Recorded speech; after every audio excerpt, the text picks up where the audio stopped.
Star Wars Celebration 2025 is right around the corner and it's shaping up to be the most important one in years. Not just because of what's confirmed, but because of what might be revealed. We're all pretty excited to have Star Wars back on big screen. From long-awaited trailers and bold announcements to the return of some fan-favourite characters. And maybe even a few faces we thought we wouldn't see again. This event could completely shift where the galaxy's heading next. We've got updates on the Mandalorian Grogu movie, possible first looks at Ahsoka Season 2, and the future of Star Wars animation, including a rumoured Darth Maul series that might just tie everything together in ways we didn't expect.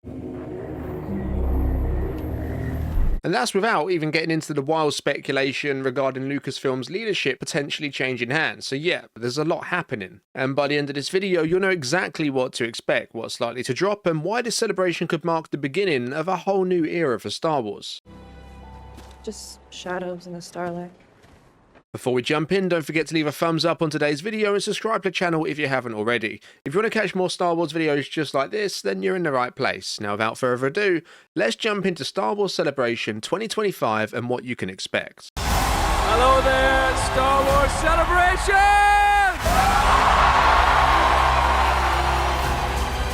Hello. Alright, so Star Wars Celebration isn't just a convention, it's very much the pulse of the fandom. Ever since the first one back in 1999 launched to build hype for The Phantom Menace, it's grown into something huge. It's where eras begin, where we got our first look at The Force Awakens, where The Mandalorian was first revealed, and where fans lose their minds over surprise announcements like the return of the Clone Wars. But it's not just about what's shown, it's about how it's shown, the energy, the exclusive previews, the moments you only hear about through sketchy Reddit leaks or off-screen footage. And this year's event, Star Wars Celebration 2025, might be the biggest one yet. For starters, it marks the official return of Star Wars to the big screen with the Mandalorian Grogu movie, which is expected to headline with a Friday panel. Now that he's with me, I'll be more selective in my assignments. Now, if Lucasfilm follows the same playbook they used for The Force Awakens, we could be looking at a teaser drop 13 months ahead of the film's release, which would be a cause for celebration in itself.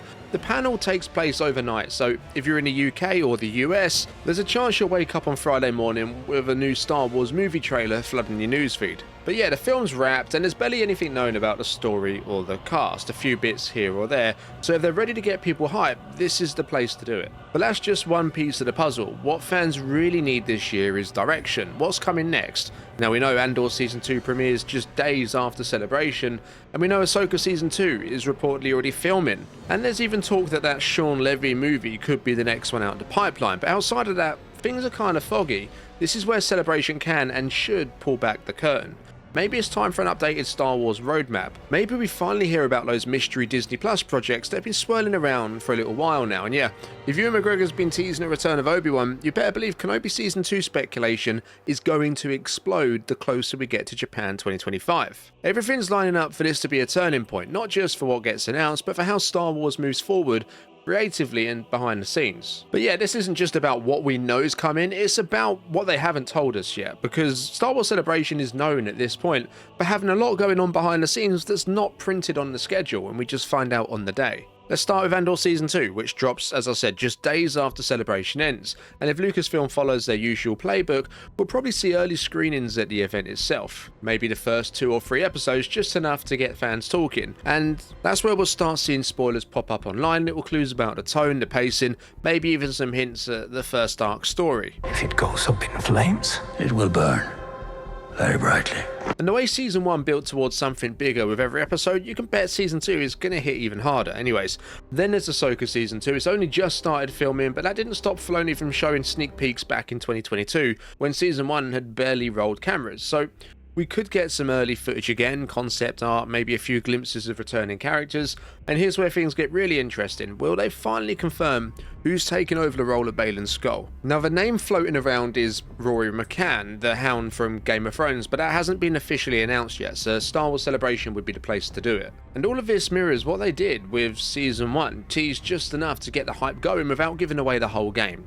Now on the animation side, there's Tales of the Underworld, which drops on Star Wars Day. That means we're likely ready to at least get one full scene or highlight moment, maybe even a deep cut character tease to get the lore crowd buzzing. And with this year marking the 20th anniversary of Star Wars animation, the timing's damn near perfect for something more. Alright, so there's already talk about the next big animated series being revealed, and if the rumours are true, it's going to be a Crimson Dawn show focused on Darth Maul. You and I will be working much more closely. Now if that's real, it would tie perfectly into the Underworld theme Lucasfilm's been playing with lately with Outlaws and Tales of the Underworld. And let's not forget we've got Visions Volume 3 coming out, and they've actually got an entire panel dedicated to it over that weekend too. So with all of these threads, Andor, Ahsoka, Maul and more, we're starting to see something bigger take shape. But the biggest question is, how do we piece it all together? So far we've talked about the panels we expect, the trailers, the returning shows, and the sneak peeks we know are coming, but Celebration has a history of throwing curveballs. I mean, no one saw Daisy Ridley walking out on stage last time to announce the new Jedi Order film.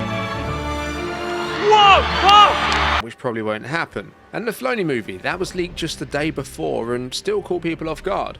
And what if this year's big surprise isn't about a character or a project, but about who's running the whole show? There's been whispers for a while now of Kathleen Kennedy stepping down as president of Lucasfilm, and she's come out in interviews to say that, yeah, they're already looking at succession planning. Now, she didn't say who or when, but the timing here is very interesting. If someone like Dave Filoni were to officially take over, and his name is the one being floated around most by those with links on the inside, then Celebration 2025 would be the moment to do it. The fans would erupt, and it would symbolically mark the beginning of a new era, not just on screen, but behind it as well. So while all eyes, rightly so, might be on the trailers and cast reveals, what if the biggest shift happens at the top? So yeah, if Filoni steps into that leadership role, it won't just change the Star Wars projects we're getting, it'll probably change the style in which Star Wars tells stories. Under George Lucas, Star Wars followed a clear linear progression, one era at a time, one trilogy building into the next, but lately we've been jumping all over the place. One minute we're in the High Republic with the Acolyte, then we're in the New Republic with Skeleton Crew, and now we're about to go into Andor, which is deep in the Imperial era. You'll ultimately die fighting these bastards. It's exciting, but it can also feel a little scattered, and to be honest, I think it's hard for people to check into. So if Filoni does take the reins, I wouldn't be surprised to see us return to that Lucas style approach, something more focused.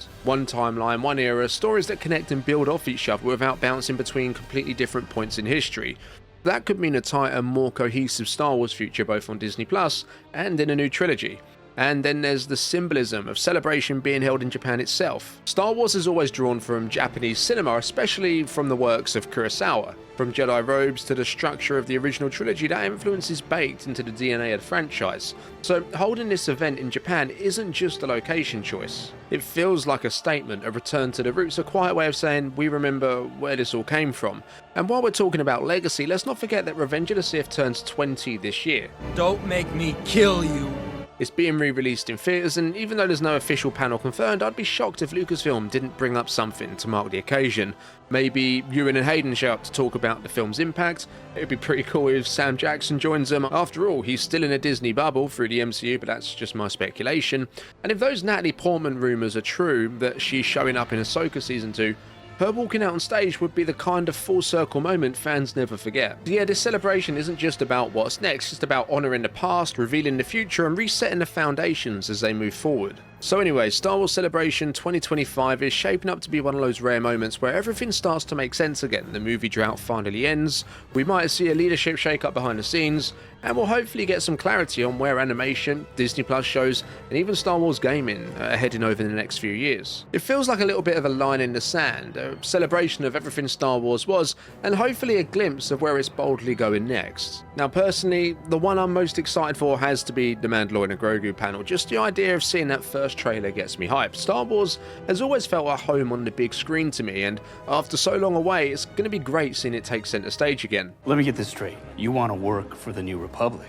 In my opinion, where it belongs. There'll be plenty of Andor hype too, no doubt, especially with the show premiering just days later. Of course, we're not expecting another season announcement for that, and it sounds like Tony Gilroy's wrapping up his time in the galaxy, but just imagine if they announced something else with him involved. That'd be pretty wild. Now yeah, this celebration, if you compare it to recent years, it does seem on the quieter side of things, but If there's one thing we've learned from Lucasfilm, it's that they do keep a few cards close to their chest. I think there's bound to be surprises, things that haven't leaked, weren't listed on any schedule, and therefore not even being covered in this video. So whether you're going or just watching from home, this is definitely one to keep your eye on. So yeah, what's the one thing you're hoping they reveal at Celebration 25? As always, drop your thoughts, theories, and wilder speculations down in the comments below. If you enjoyed this video, then don't forget to leave a thumbs up and make sure you subscribe so you don't miss the next one. Thanks for watching, I'll see you next time, and may the Force be with you.